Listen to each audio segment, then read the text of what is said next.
we move on to item number 16? Okay, number 16 is the mayoral form in Shuzo. I take it as read. So can I have a mover and a seconder for the suggested resolution that the council approve the visit of the mayor to the 2011 Shuzo mayoral form? Thank you, Councillor Johnson. Councillor Truman. All those in favour? Aye. Carried. Thank you. Okay, item number 17, you would have got given a new set of dates. Okay, meeting dates for October 2011. Is there any queries on those dates or?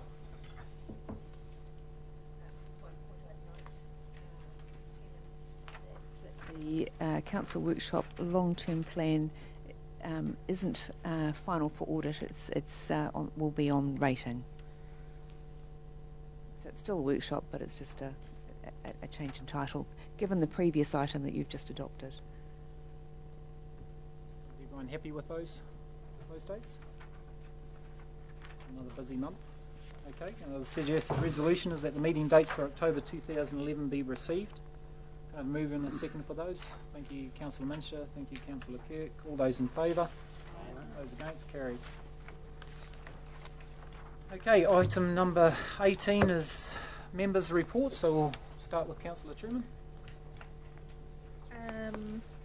Just in regards to the community-led development, at the moment the community is at the stage of nominating, or nominations have closed, for electing a committee to drive that. So voting will occur over the next 12 days, and then at the end of early next month, a committee will be announced. Good amount of applicants? Yes, yep, we've got a few nominations here. Yep. Councillor Kipper? Got anything for members' report? Councillor Minshaw? Nothing, unfortunately. Okay, Councillor Craig? Yeah, just to report on the Zone 2 meeting that Barry Hickling and I attended 3 weekends ago. We did make a summary of it for circulation, but unfortunately Barry's not here to agree with the summary, so we will circulate you. But it was a worthwhile 2 days in Gisborne, and well hosted by Mayor Minghu, and some good points raised. The second item is the Home of Cycling, September the 14th at the Regional Council offices in Hamilton. A tumultuous meeting. I think it was entertainment value of sort of 10 out of 10. Some very agitated people once the council had voted, and the voting went 6-3 in favour of the Centre of Excellence, in favour of the $6 million loan from the Regional Council. That was in complete contrast to the submissions that were 70% against the loan. Laurie, our local member, voted for the thing, as we know.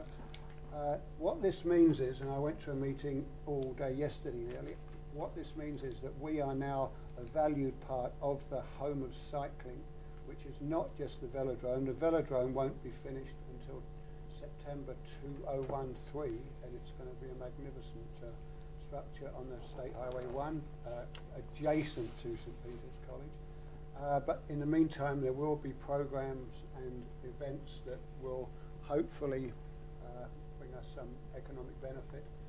We're working on that at the moment, and it looks like every Monday I'll be going down to Cambridge to work on this. The trust has been formed, and we've got working groups in 4 different areas of the whole Cycle Centre of Excellence. But I'm pleased the way it's gone, and I think that we are going to be an integral part of it, particularly in the areas of mountain biking and road cycling. With mountain biking, it is good that Councillor David, I forget his name now, from Rotorua, and I will both be working together to get the benefits of both of our mountain bike sort of assets that we've got. So although we've often been competitive with Rotorua, in this case we're going to try and be collaborative with Rotorua. Any questions? It's been a long process. Okay. Councillor Williams? Oh, just one thing.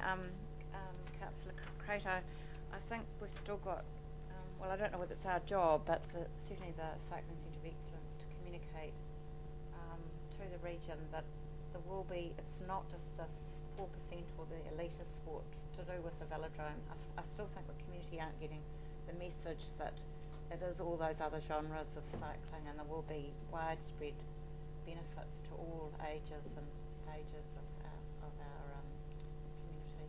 That was accepted right from the beginning, that the first publicity just focused on the velodrome without focusing on the whole sort of world of cycling, as it were.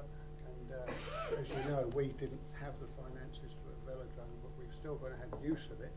And all of the other categories of cycling are going to be well catered for by us. So I think it's a good outcome for all of our region. And I think, as Rob Williams has said, it was the first example, I think, of a regional council collaborating with 14 local authorities. And what has to follow now is that we need another 4 million. We've reached the 80% funding. We need another 4 million, and that's going to come from hopefully from Bay of Plenty Regional Council and the city of Tauranga. So it's still, we can go ahead with the 80% funding, and then we've got to get the 20% funding in the next 2 years.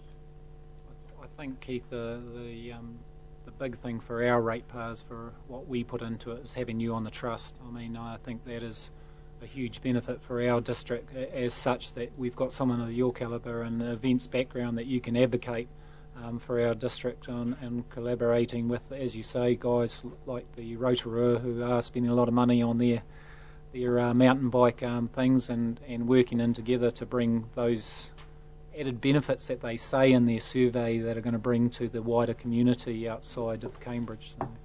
Thank you. Okay. Councillor. Any other questions for Councillor Crate? Councillor Kirk.